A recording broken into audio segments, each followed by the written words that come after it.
Hello everyone, welcome to physics 365 YouTube channel. मैं हूं Y के शर्मा और फिजिक्स 365 पे जो भी आपको वीडियो अवेलेबल होते हैं वो क्लास 11 12 नीट जेई और अदर कॉम्पिटिटिव एग्जाम के लिए काफ़ी यूजफुल होते हैं। ये आरबीएसई और सीबीएसई दोनों कोर्स कवर करते हैं। और आज का जो अपना टॉपिक है वो क्लास 11 से है, यूनिट एंड डायमेंशन। और इसमें हम विमाओं के 3 उपयोग कर रहे हैं। पहला उपयोग था मात्रक पद्धति बदलना। एमकेएस, सीजीएस और एफपीएस मात्रक पद्धति है, उनको बदलना जो हम कर चुके हैं। अभी दूसरा उपयोग कर रहे हैं सत्यता की जांच करना। कोई सूत्र दिया हुआ है, भौतिक सूत्र या समीकरण दिया हुआ है, उनकी हम सत्यता की जांच कर रहे हैं। इस सीरीज का ये पहले चैप्टर का ये 26वां वीडियो है, 26। और बाकी के वीडियो जो भी है, इस पूरे चैप्टर के वीडियो वो डिस्क्रिप्शन में लिंक दिया हुआ है। टेलीग्राम ग्रुप आप ज्वाइन कर सकते हैं कंटिन्यू वीडियो और क्लास नोट्स के लिए। सेकंड, व्हाट्सएप चैनल का लिंक डिस्क्रिप्शन में दिया हुआ, उसको भी ज्वाइन कर सकते हैं। करते हैं आज का वीडियो स्टार्ट। भौतिक सूत्रों और अथवा समीकरणों की सत्यता की जांच कीजिए। हम ये सारे सवाल कर चुके हैं। ई एफ बराबर M V square upon R, E बराबर half M V square, U बराबर एम जी एच, ये सवाल कर चुके हैं। पिछले वीडियो में ये देखे जा सकते हैं। लास्ट वीडियो में हमने लास्ट सवाल गति का दूसरा समीकरण एस बराबर UT plus half A T square किया था। आज इस वीडियो में हम ये 2 सवाल करेंगे। लेते हैं पहला सवाल, गति का तीसरा समीकरण।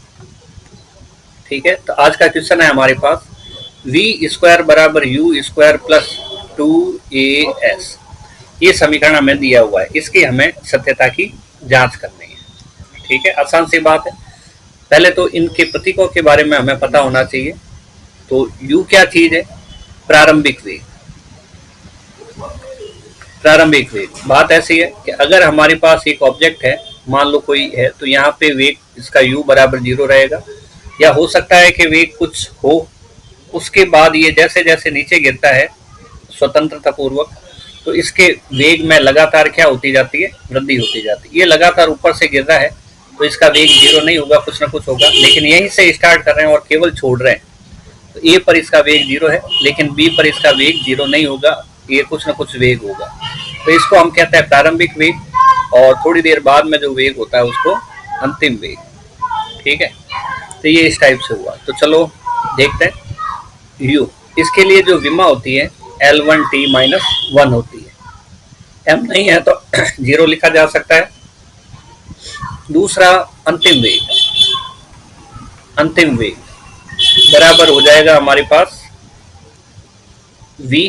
और v के लिए विमित सूत्र यही रहेगा, ये 0 है, L1t-1। ठीक है, विमाओं के लिए काफी वीडियो बने हुए हैं। नेक्स्ट है हमारे पास त्वरण a। त्वरण के लिए होता है वेग बटा समय, और वेग का होता है विस्थापन बटा समय। तो ये करते हैं हम m0 L1t-2, और साथ में विस्थापन s है। विस्थापन एक तरह की लंबाई है, और उसके लिए हम m0 L1t-t0। ये जो 2 है वो एक विमाहीन राशि है, इसके विमा नहीं होती है। हम करते हैं, वापस एक बार सवाल लिख लेते हैं। वी स्क्वायर बराबर यू स्क्वायर प्लस 2as। हमें इसकी सत्यता की जांच करनी है, दिया गया समीकरण सही है या गलत है।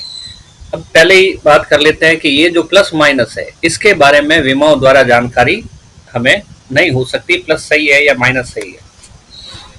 दूसरा, इसमें विमाहीन नियतांक है 2। ये जो 2 दिख रहा है वो विमाहीन नियतांक है, और इसके बारे में हमें कोई भी जानकारी विमीय समीकरणों से, विमीय सूत्रों से प्राप्त नहीं हो सकती। तो देखते हैं, एक सिद्धांत होता है विमीय समांगता का। विमीय समांगता का, समांगता के सिद्धांत के अनुसार सिद्धांत क्या कहता है कि ये जो समीकरण या सूत्र दिया हुआ है, ये जो समीकरण या सूत्र दिया हुआ है, इसके अंदर जितने भी पद आ रहे हैं 1, 2 और 3, इन सभी पदों की विमाएं आपस में बराबर होगी। अगर ये बराबर है तो दिया गया सूत्र या समीकरण बिल्कुल सही होता है। ठीक है, अनुसार सभी पदों की विमाएं समान होती है। अगर हम ये सही कर देते हैं, सिद्ध कर देते हैं कि सभी पदों की विमाएं समान है, तो हम कहेंगे सूत्र सही है। तो देखते हैं, वी स्क्वायर की विमा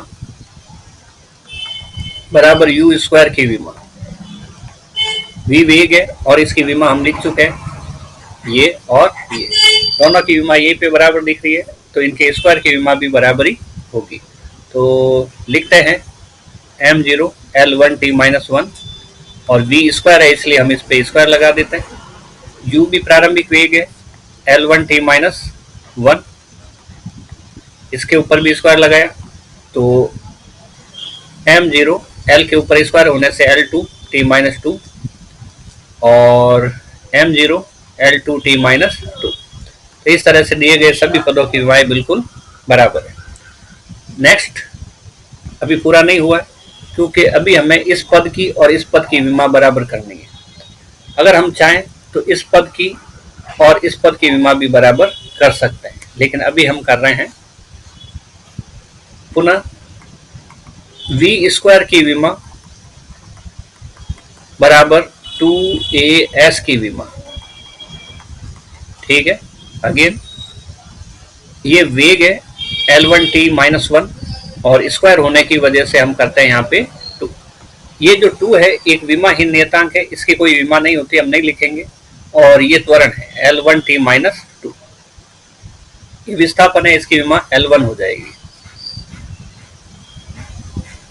ठीक है, m लिख देंगे m0 L का स्क्वायर होने से L2 हो जाएगा, t का स्क्वायर होने से माइनस 2 हो जाएगा।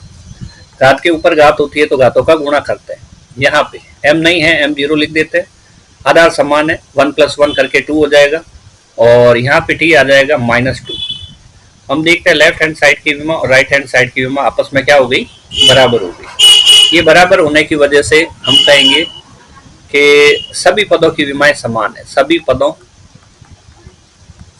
की विमाएं समान है। अतः दिया गया भौतिक समीकरण विमीय दृष्टि से सही है। यानी कि जो भी सूत्र हमें दिया हुआ है v स्क्वायर बराबर u स्क्वायर प्लस 2as, ये विमीय दृष्टि से बिल्कुल सही है। अब हम देखते हैं अगला क्वेश्चन कौन सा है। नेक्स्ट क्वेश्चन ये हमने कर लिया है और नेक्स्ट क्वेश्चन है हमारे पास ये। इसमें n आवृत्ति है, l लंबाई है, t तनाव बल है और m एकांक लंबाई पर द्रव्यमान है। करते हैं। Next 1/2l √t/m। Question n = 1/2l और √t/m। किसी भी सूत्र में सवाल में कौन सी राशि क्या है ये सवाल में दिया हुआ होता है, तो वैसे ही सवाल में दिया हुआ होगा कि सत्यता की जांच करो, कर लेंगे। तो यहाँ पे हम देखते हैं आवृत्ति n है जो 1 आवर्तकाल होता है, तो इसकी जो विमा होगी m0 L0 और t -1 हो जाएगी। 1 आवर्तकाल, तो t1 नीचे आएगा तो ऊपर आ जाएगा तो t -1 हो जाएगा। सेकंड लंबाई, ठीक है, आसान सी चीज है, हर एक पद की विमा आनी चाहिए। L1 है। सेकंड हमारे पास ये तनाव बल है, तनाव बल कैपिटल T, ये एक प्रकार का बल है तो m1 L1 t -2 इसकी विमा हो जाएगी। ये m क्या चीज है, जो m है वो एकांक लंबाई पर द्रव्यमान है। ठीक है, एकांक लंबाई पर द्रव्यमान, यानी कि अगर यूनिट MKS पद्धति में है तो 1 मीटर लंबा अगर तार हो, वायर हो या रॉड हो, तो उसके ऊपर कितना द्रव्यमान आएगा। तो कुल मिला के फॉर्मूला बन जाता है द्रव्यमान बटा लंबाई, और द्रव्यमान बटा लंबाई से इसकी विमा हो जाती है m1 L-1 और t तो इसमें है ही नहीं इसलिए हमने t0 लिख दिया। ठीक है, फिर हम कहते हैं कि इसका जो सूत्र होता है द्रव्यमान बटा लंबाई होता है। तो इस तरह से सारी चीजें आ चुकी है और अब हमें लेफ्ट हैंड साइड और राइट हैंड साइड की विमा बराबर करनी है। ठीक है, रखते हैं विमा, फॉर्मूला एक बार वापस रख देते हैं, n बराबर 1/2l और root of t by m। अगर दोनों पदों की m छोटा है ये, और हमने देखा है कि m बराबर द्रव्यमान यानी कि कैपिटल M बटा l होता है। यहाँ पे ये ध्यान रखना है, गलती से हम क्या करते हैं कि ये जो छोटा m है इसकी विमा कैपिटल M द्रव्यमान लिख देते हैं m1, और फिर यही गलती हो जाती है। देखते हैं तो m0 l0 और t-1, आवर्तकाल की विमा t1 होती है और आवर्ती का सूत्र होता है 1 बटा आवर्तकाल, n बराबर होता है 1 बटा आवर्तकाल। आवर्तकाल एक प्रकार का समय है जो किसी एक काम को पूरा करने में लगा समय लगता है। जैसे एक वाइब्रेशन को, एक कंपन को पूरा करने में लगा समय आवर्तकाल कहलाता है, या एक चक्कर करने में पूरा समय आवर्तकाल कहलाता है, या एक दोलन में पूरा समय आवर्तकाल कहलाता है।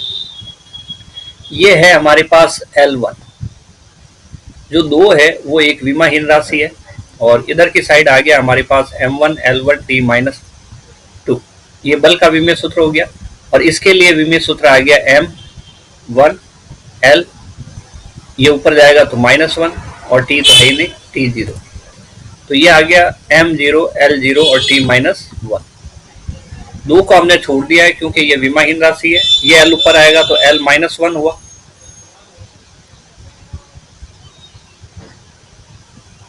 नेक्स्ट आएगा M से M कैंसिल, हम लिख देते हैं M1 -1, ये नीचे से ऊपर जाएगा, L1 है ये नीचे से ऊपर जाएगा +1 होगा, और t-2 होगा।